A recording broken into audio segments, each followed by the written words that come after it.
দেখতে দেখতে একটা বছর এমনিতেই কেটে গেল। এই তো মনে হয় সেই দিন পয়লা বৈশাখ আসলো। আবার আজকের বছরের দিনের শেষ দিন। কিভাবে একটা বছর কেটে গেল কিছুই বুঝতে পারলাম না। পুরাতনকে বিদায় দিয়ে নতুনকে স্বাগত জানাতে হবে, এটাই স্বাভাবিক। তবে পয়লা বৈশাখে নিজেদের জন্য তেমন কিছু কেনাকাটা করি না, কিন্তু বাচ্চাদের জন্য কিছু না কিছু কেনার চেষ্টা অবশ্যই করি। সেই দিন সন্ধ্যাবেলা দুইজনকে নিয়ে একটু মার্কেটে গেলাম ওদের পছন্দের কিছু একটা কিনে দেব। প্রথমে আমরা কয়েক জায়গায় ঘোরার পর মিরপুর একে আড়ংয়ে চলে আসলাম।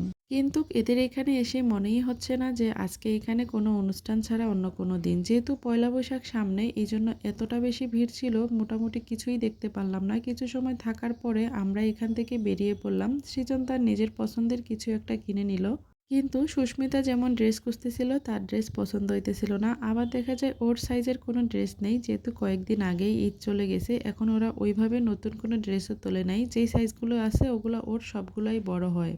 মিরপুর একে প্রায় ১ ঘন্টার মতো ঘোরাফেরা শেষ করে এখান থেকে আবার মিরপুর ২-এ চলে আসলাম যে নবরূপা থেকে ওর জন্য কিছু নিব। ওইখানে যেয়েও ওর যেই ড্রেসটা পছন্দ হয় সেটা ওর সাইজে হয় না, বা আমাদের যেটা পছন্দ হয় সেটা ওর পছন্দ হয় না। ছোট মানুষ, ওকে আর ভাবলাম যে ওর নিজের পছন্দ যেটা সেই পছন্দেই কিনে দিব। ২ ঘন্টা ঘোরাফেরার পরে অবশেষে তাদের দুজনেরটা কিনতে পারলাম। তারপর চলে আসলাম আমরা এখানে তার বাবার জন্য একটা জুতা নেওয়ার জন্য।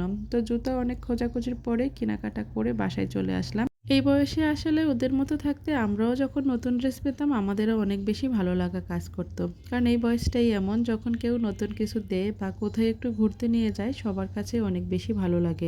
চৈত্র সংক্রান্তির বিকালবেলা আমরা দুইজন ওদেরকে নিয়ে একটু বাইরে গেলাম। যেহেতু তার পরের দিন তার বাবার অফিসের ছুটি নেই, আমার যদিও বা ছুটি আছে, তো ওইভাবে ওদেরকে নিয়ে কোথাও যাওয়া হবে না। তো ভাবলাম নিচ থেকে একটু ঘুরাইয়া নিয়ে আসি, ওদেরও মনটা ভালো হবে, আর সারাদিন যেহেতু বাসায় ছিলাম আমাদের কাছেও একটু ভালো লাগবে। নিচে নিয়ে ওদেরকে জিজ্ঞাসা করলাম ওরা কি খাবে, ওদের যেটা পছন্দ সেটাই নিয়ে নিলাম। তবে আজকে একটু বেশি গরম ছিল, তাই ভাবলাম যে বাইরে ওরকম হালকা পাতলা একটু নাস্তা খাওয়ানোর পরে বাসায় নিয়ে যাব।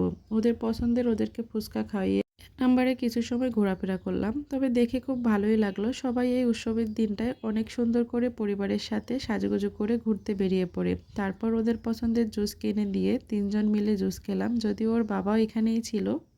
৪ জন মিলে পরে হাঁটতে হাঁটতে গল্প করতে করতে বাসায় চলে আসলাম। পয়লা বৈশাখের আগের দিনটা আমাদের এভাবেই ভালোভাবেই কাটলো। তবে আশা করি এই বছরটা যেন সবাইকে সাথে নিয়ে অনেক ভালো করে কাটাতে পারি। গত বছরটা তো নিজের আপনজনকে হারাইছি, জানি না সামনে আরও কতজনকে হারাতে হবে। তবে ঠাকুরের কাছে একটাই চাওয়া, নিজের আপনজন যেন সবসময় ভালো থাকে, সবাইকে নিয়ে যেন এই একটা বছর ভালো থাকতে পারি।